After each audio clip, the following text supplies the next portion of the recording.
கர்த்தருக்கு சோத்திரம். இன்றைய வேத வசனம் ஏசாயா 66 அதிகாரம் 22 வசனம்.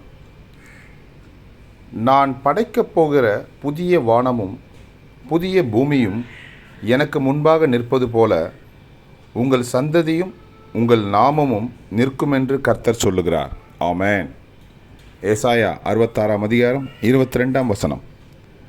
நான் படைக்கப் போகிற புதிய வானமும் புதிய பூமியும் எனக்கு முன்பாக நிற்பது போல உங்கள் சந்ததியும் உங்கள் நாமமும் நிற்குமென்று கர்த்தர் சொல்லுகிறார். ஆமென். கர்த்தர் உங்களை ஆசீர்வதிப்பாராக, உங்களோடு கூட இருப்பாராக. ஆமென்.